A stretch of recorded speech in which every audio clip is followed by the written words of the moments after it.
Hello everyone and welcome back to the semifinals of the World Fischer Random Championship. This is round 2, well game 2 to be exact. Fabiano Caruana versus Magnus Carlsen is the same position that we already saw in game 1. Now Fabi with the white pieces. You already know everything that we mentioned in the previous video, so I would just like to mention that yes, I also realized that the player with the white pieces is sitting on the white chair, but as it was only the first game, I didn't know if it was if it had any relevance, but as in the second game they were also sitting on the color of their pieces, so I guess that's how they did it. But you know, congratulations also to everyone who figured that out. So getting back to the game, Fabi with the white pieces opens with d4, and Magnus, not unlike Fabi in the previous game, sorry about that, Fabi went f6, Magnus goes for f5. And okay, we have knight to d2 by Fabi, knight to c6, and now comes c3. Probably both of their seconds figured something out during the games, improved on the variations a bit. So here for the second game, both of them know a bit more than they did in the previous one. Bishop to g6 by Magnus, and now already a very nice principled move by Fabi, f4, saying that this bishop is now a funny looking bishop, you know, being part of this pawn chain here, and also it's very interesting how Carlsen will develop the dark square bishop. So for the moment, two very bad bishops, with d5 by Carlsen, and now comes g4. You don't really gain anything by capturing, so here we have e6, defending the f5 pawn. We have knight to e3 now, with a triple attack on the f5 pawn, and only now Magnus captures. We have f captures on g4, queen captures on g4, and here Fabi trades on g1. Bishop captures, rook captures. So okay, one of the bad bishops is no more on g6 for Magnus. With knight to e7. For the moment, there's this pin here on the e6 pawn, so even knight captures on d5 is a threat. Carlsen has to deal with it, so knight to e7, guards the d5 pawn, and also prepares to push the c pawn, so the bishop on b8 finally comes alive. Bishop to h4 by Fabi, and now knight g to f6. Knight f to g6, attacking the bishop and also defending the knight on e7. Fabi trades once, and now f5, trying to well, trade on f5, but also to weaken the d5 pawn. So Carlsen strengthens the d5 pawn, and also now the bishop comes alive. It is now a very good bishop. We have castles by Fabi. It's a short castle, but you know, if you look at it, it looks like a long castle, but it's actually a short castle. So Fabi castles short, and now g5 by Magnus, already starting an attack on the king side. He wants to push h5, which will come with an attack on the queen, so he will be able to push his pawns much faster. And Fabi plays f6, a very interesting line, where now the knight is under attack, but Magnus first attacks the queen with h5. There was the interesting line bishop to f4 before h5, as it attacks the knight on e3. This will fall with check, so you have to go for knight to g2, and then offer this trade, this for this, but then black can still push h5, queen f3, and then go knight to g6. Seems like a well, just maybe a small improvement, but Carlsen prefers h5 without developing the bishop at all. So first h5, pushes the queen back, but now Fabi pushes f7. Fabi wants to trade queens here. We have h captures on g4, f captures on g8, bringing a queen into the game with check. Knight captures on g8, not rook captures. Magnus wants to keep the rook on the h file. He wants to bring this rook over to h3, so he doesn't mind a rook to f8 check, as he says the king will just move, and it's not a problem. Even the king can even move here to d7, and then you also have a threat. Bishop captures, for example, on h2 with check, can pick up the rook on f8, and ideas like that. And Fabi agrees. He plays knight to g4, and now bishop to d6, now guarding the f8 square. The king will come into the game, maybe even castle, and then, well, the game continues.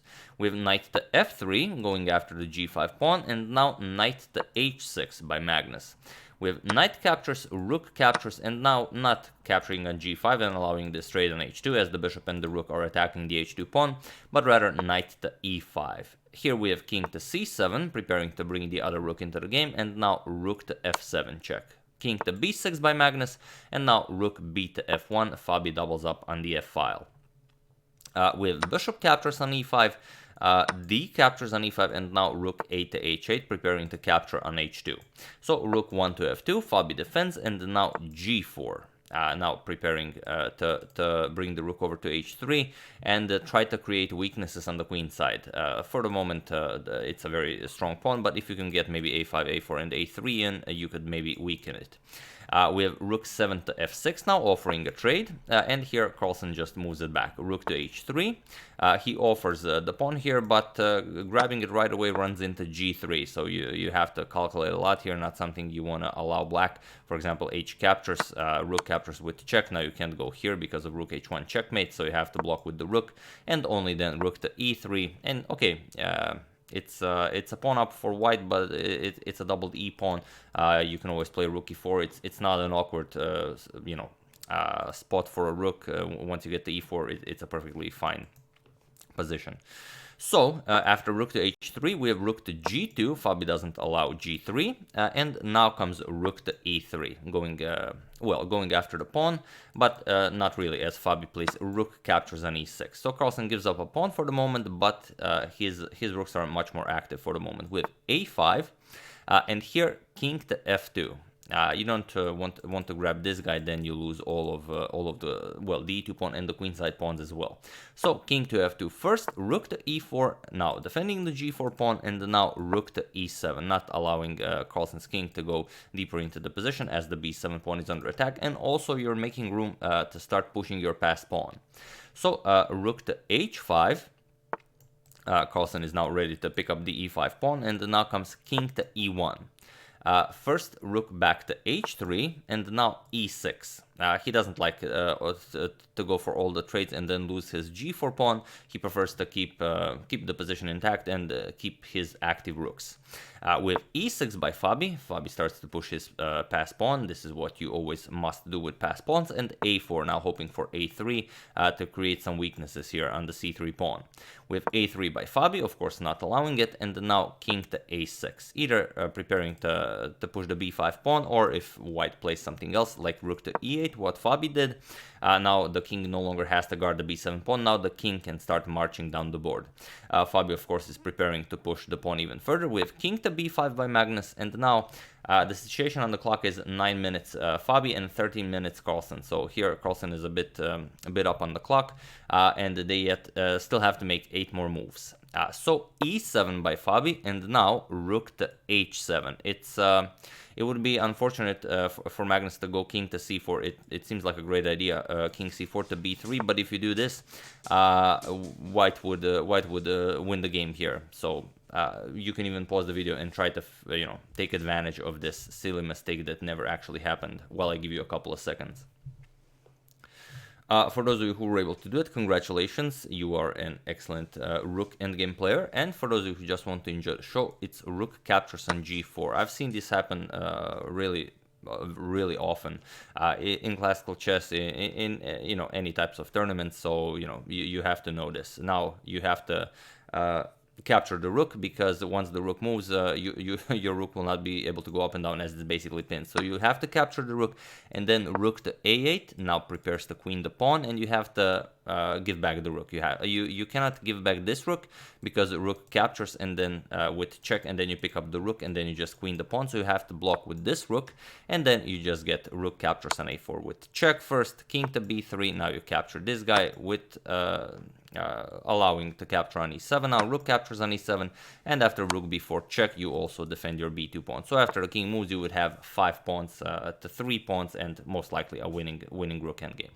So you can't start marching down the board just yet. So rook to h7 by Carlsen, and now rook to g8. So offering a trade of the e pawns for the g pawn.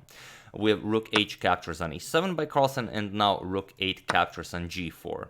And now king to c4, preparing king to b3.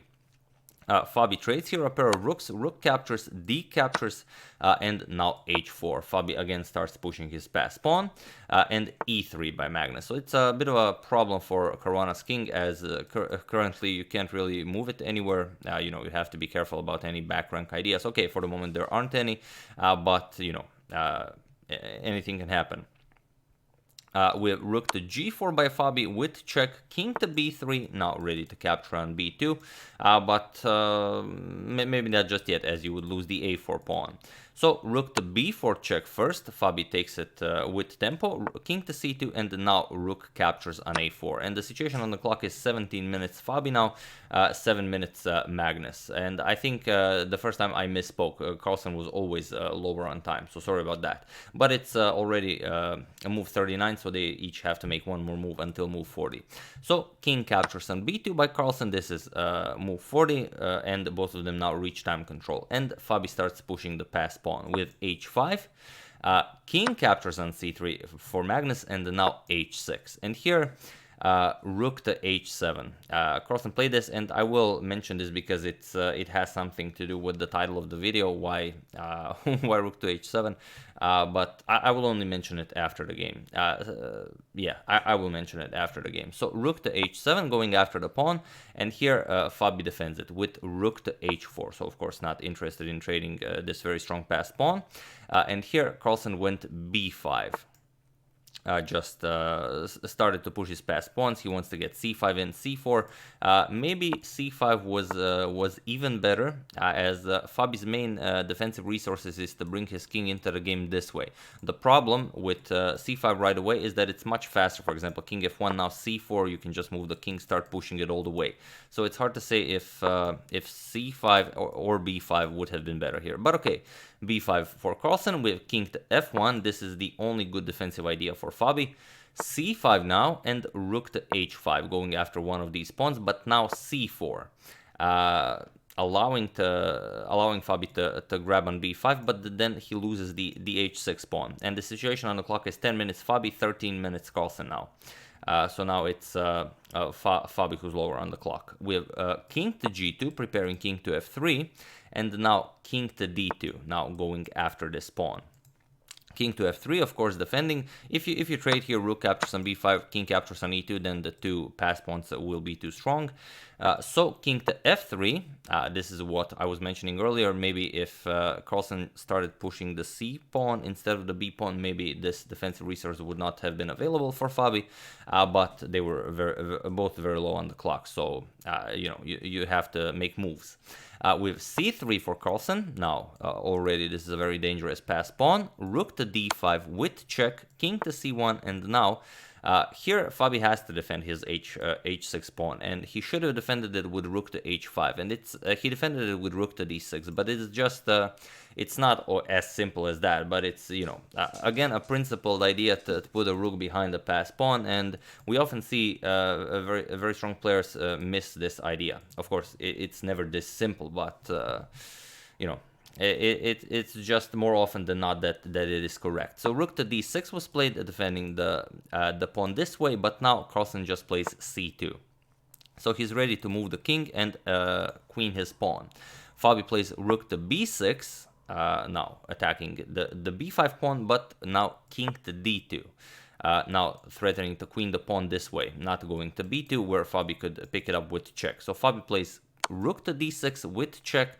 We have king to c3, and it was in this position on move 51 that Fabi resigned the game. Why did he resign?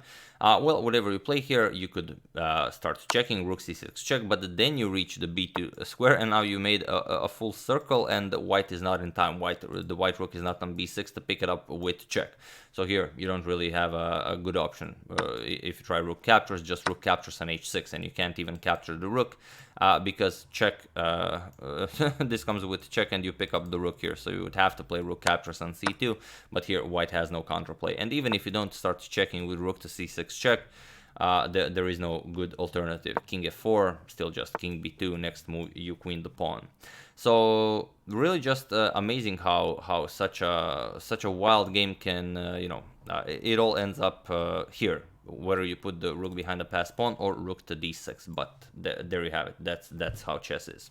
And I also mentioned that I will explain what I meant when this rook to h7 was played here in this position. No, that's not the position here. When Carlsen played rook to h7, the Norwegian supercomputer Sesse said that c5 here completely winning for black. Who knows why? We'll never know. But then Carlsen played rook to h7, and everyone was like, oh no, he messed it up. But then after a few seconds, Sesse's evaluation of rook to h7 went to plus 70, so again giving completely winning for black. So that's why I thought it was a fitting title for the video, faster than Sesse. So I do hope you enjoyed that as well. So that's the second game. Carlsen was able to bounce back and equalize. So tomorrow, 2 more classical games, and then we'll see what happens then. And we also will be checking up on some games between Nepo and Wesley. So from the other matchup of the World Fischer Random Championship. So that's the game. I do hope you enjoyed it. I would like to thank Michael Bogart and Robert Kiefer for a contribution to my channel. Thank you a lot. I really appreciate it. As usual, you can check 2 of my previous videos here. Thank you for watching, and I will see you soon, continuing with everything we're covering at the moment, and of course checking up on your wonderful suggestions. So thank you all. I will see you soon, and have an excellent rest of your day.